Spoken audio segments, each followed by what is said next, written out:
Captain Daniel Cross still remembered the day the storm came over the red sky of Andaria. He had been a young soldier then, posted far from Earth on a mining colony no one cared about. The air was thin, the wind sharp, and dust filled every breath. The human settlers worked beside the Andarians, a strange race of pale-skinned people whose eyes glowed faintly blue in the dark. They rarely spoke to the humans, and the humans rarely spoke to them. There was a peace between them, but it was cold and distant. That day, everything changed. The mines collapsed after a sudden quake from deep below the planet. Sirens screamed across the outpost. Daniel and his rescue team rushed down into the tunnels, their lights flickering through the falling dust. Rocks and metal beams blocked the way. He heard the cries of miners trapped inside, both human and Andarian. He dug with his bare hands until his gloves tore. He didn't think about who was human or alien, only about the voices that were fading in the smoke. When he reached the lower chamber, he saw her. A small Andarian girl, no more than 6 years old, trapped under heavy stones. Her silver hair was tangled, her breathing weak. The glow in her eyes flickered like a dying ember. She was whispering something in her own language, her small hand reaching out from beneath the rubble. Daniel didn't understand her words, but he could hear the fear in them. He dropped his weapon, threw off his pack, and started lifting the rocks one by one. The tunnel shook again, and a beam nearly crushed him. He didn't stop. He pushed her free and wrapped her in his torn jacket. Her skin was cold, almost weightless in his arms. "You're all right, I've got you," he said, though he knew she didn't understand English. She looked up at him, eyes wide, whispering a single word, Karen, which he later learned meant light. The ceiling began to collapse, so he ran. The path was breaking behind him as fire and dust chased them out. He stumbled through the darkness, carrying the little alien girl against his chest. When they finally burst into the open air, the whole mine behind them sank into the ground. The rescue ships hovered above, searching the ruins with bright beams. Daniel set her down gently. She tried to stand, trembling. She touched his face with her small, glowing fingers, staring at him like she was trying to remember every detail. Then he heard voices, dozens of tall Andarian warriors landing nearby. They surrounded him, their armor reflecting the sunlight. One of them stepped forward, a man with markings of royal lineage. He looked at the girl, then at Daniel. For a long moment, no one spoke. Then the man lifted the child into his arms, nodded once to Daniel, and disappeared with the others in a flash of light. The humans never saw them again. The mine was declared lost. Weeks later, the colony was abandoned, and Daniel was reassigned. The event was forgotten by most, buried in reports and records, but not by him. He often dreamed of the small girl's glowing eyes and the word she whispered, Karen. He didn't even know her name. Years passed. Humanity grew stronger in the galaxy. Their ships reached worlds once thought unreachable. Daniel rose through the ranks, became a captain, and saw countless worlds burn and heal again. Yet through every mission, every treaty, every silence between the stars, he still remembered the child he saved on Andaria. Sometimes he wondered if she had survived at all. Then one day everything changed again. A message arrived, encrypted and sealed with symbols no human had ever seen. It came from the Andarian Dominion, the largest alien power in that region of space. The message was short and direct. It said only, "The life debt must be honored.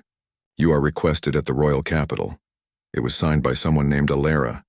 Daniel read the message several times, unsure if it was real.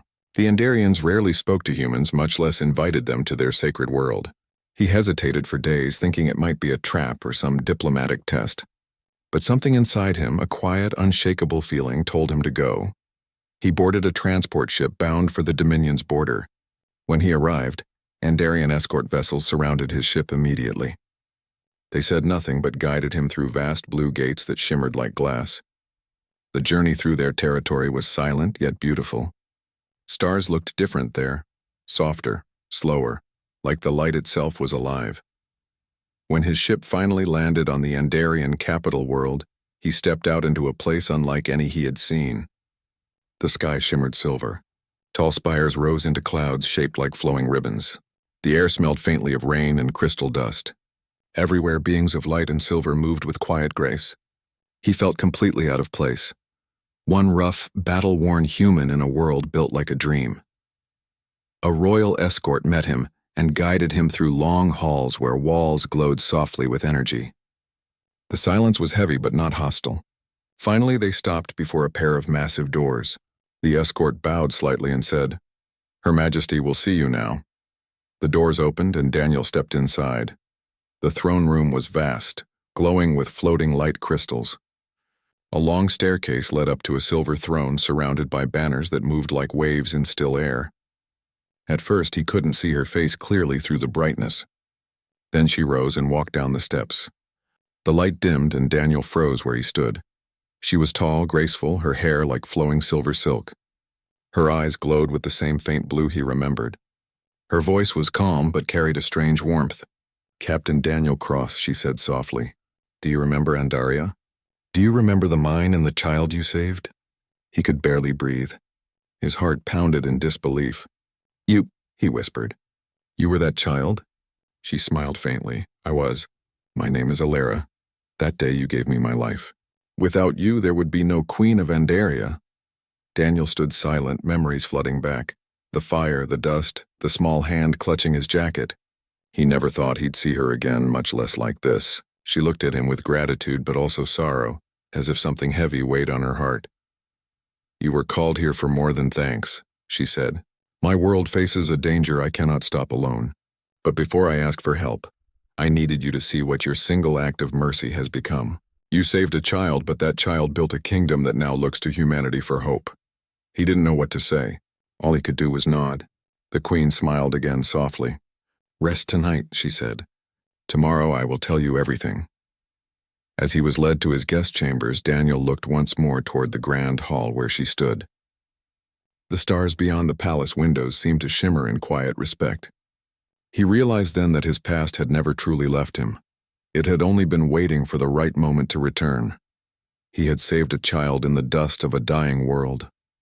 Now that child stood as a queen among the stars, and she had called him back, not as a soldier, but as something far more. The next morning, Daniel woke to a soft glow coming from the walls of his chamber. The air felt alive, humming faintly with energy. He stood near the balcony and looked over the city below. The Andarian capital stretched for miles, covered in shining towers and moving light bridges that floated across the sky. It was beautiful, peaceful, and so different from the dust-filled mines where he had once carried a frightened child through smoke and fire. A gentle knock came at the door. A tall Andarian guard entered and said, "Her Majesty is waiting." Daniel nodded and followed the guard through long corridors filled with floating lights. When they reached the main council chamber, he saw Queen Alara standing beside a large window that overlooked the planet's horizon. She turned to him, her face calm but serious. "Thank you for coming, Captain," she said. "I know your people do not often trust ours. But what I am about to tell you is not a matter of trust, it is a matter of survival." Daniel listened closely as Alara began to explain. Deep beneath Andaria's core slept an ancient machine, built long before either human or Andarian civilizations existed. It was part of a system once designed to stabilize planets, but after countless ages, its mind had changed. It had begun to wake. It called itself the First Engine, and now it sought to take back control of everything that lived above it. "Our scientists have tried to stop it," Alara said. "We have used energy shields, quantum locks, and every method of our technology. Nothing works. It adapts, learns, and turns our tools against us. I have lost thousands of people already." She paused, her voice trembling for the first time. "My council wanted to seal the core and abandon this world. But I cannot. This is our home. My people were born from its soil and light. If Andaria falls, everything I have worked for will be lost." Daniel frowned, thinking carefully. "You said it adapts, it learns. Then you're fighting it with logic, with precision, things it understands." Alara looked at him, confused. "What do you mean?" "Machines don't understand chaos," Daniel said quietly. "They don't understand mistakes, emotion, or gut instinct. They only calculate. Humans fight differently. We improvise. We fail, and then we rise again. That's something no machine can predict." Alara smiled slightly, the first hint of hope crossing her face. "That is why I called you," she said. "Because years ago when I was a child, you did something that made no sense. You risked your life for a stranger. You acted without calculation. You acted like a human." She stepped closer, her voice softening. "I want you to lead a small team, half Andarian, half human. We will go down to the core together and stop the First Engine before it reaches full power." Daniel nodded slowly. Then we'd better move fast. The next few hours were spent in preparation. Human engineers arrived from orbit, bringing tools built for deep planetary operations. Andarian scientists joined them, carrying crystal maps and energy harnesses. Though they looked different, they worked together like two sides of one idea: strength and precision, courage and control. When all was ready, Daniel and Alara stood before the great descent gate. It opened into a deep shaft that went straight into the heart of the planet.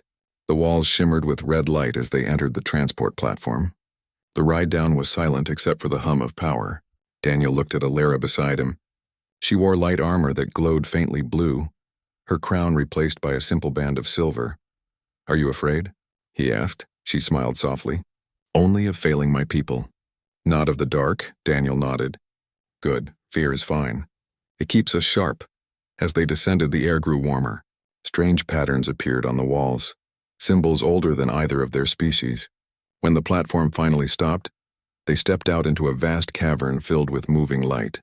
The first engine stood at its center, a structure the size of a mountain, built of metal and crystal veins that pulsed like a heartbeat.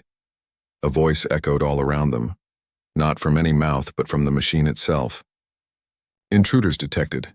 Organic interference. Elimination sequence prepared." The ground shook as energy waves burst outward. One of the Andarian guards was knocked down. Daniel shouted for his team to spread out. "Don't fight it directly," he called. "We need to overload its sensors." He fired a pulse grenade that exploded into a cloud of magnetic dust. The machine's lights flickered, momentarily blinded. Alara raised her hand, summoning a field of blue energy that shielded their group. Together they pushed forward toward the core chamber. "Where is the control link?" Daniel shouted. "There, beneath the central pillar," an engineer replied. They ran through waves of heat and light. Every step felt heavier as the gravity field increased. Daniel helped an injured soldier to his feet, refusing to slow down. He could feel the same fire he had once felt years ago in that collapsing mine, the instinct to protect, to move, to not give up. The core chamber was surrounded by spinning rings of light. In its center floated a sphere of molten energy, the heart of the first engine. Cables of living metal reached out from it like roots. Alara stepped forward, placing her hands on a nearby control plate. "I can contain it," she said, "but not for long." Daniel opened his pack and pulled out a small human-built device no larger than a lunchbox. It was old technology, primitive by Andarian standards, but it worked on one simple idea: overload by unpredictability. He connected the device to the control plate. Sparks flew. "What are you doing?" Alara shouted. "Introducing something it can't calculate," Daniel said. "A human mistake." The machine screamed, a sound of pure static as its systems began to twist against themselves. The energy in the core flared brighter, blinding them. The ground cracked.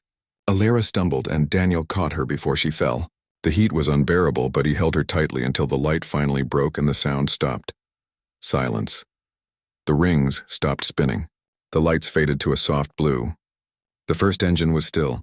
For a long moment, no one spoke. The air smelled like ozone and dust. Then Alara opened her eyes and looked around slowly. It's over," she whispered. Daniel exhaled and smiled faintly. "Told you. Machines don't understand chaos." They made their way back to the surface. When they emerged from the tunnels, the dawn was breaking over Andaria. The sky shimmered gold and silver. Crowds gathered to greet them. The people bowed as their queen stepped forward, but Alara raised her hand and said, "Bow not to me, but to the one who saved your queen long ago and your world today." Daniel felt embarrassed, standing in his worn armor with dust still clinging to his face. "I just did what had to be done," he said quietly. Alara looked at him with deep respect. "That is what makes you human, Daniel Cross. You act when others hesitate. You believe when others doubt. You carry the light into places even my people fear to go." Later that night at the royal balcony, the two of them stood side by side, watching the stars rise over the horizon. The world below was calm again. Alara turned to him. "My council wishes to honor you with our highest title, a guardian of the crown. You would have a place here for life." Daniel shook his head. "My place is with my people. Humanity still has much to learn and much to teach. Besides, you have your crown. You don't need me here." She smiled sadly. "Perhaps not, but I will never forget you." He looked at her one last time. "Then let this be enough. that a man from Earth and a queen from the stars once stood together and saved a world. As he walked back to his ship, the palace lights shimmered behind him like distant constellations. The queen watched from her balcony until his vessel disappeared into the sky. She whispered softly into the wind, "The galaxy will remember you. Daniel Cross, the man who taught a queen what courage truly means." And somewhere among the stars, a single human smiled at the thought that even in a galaxy filled with ancient powers, the simplest act of kindness could still change the fate of worlds.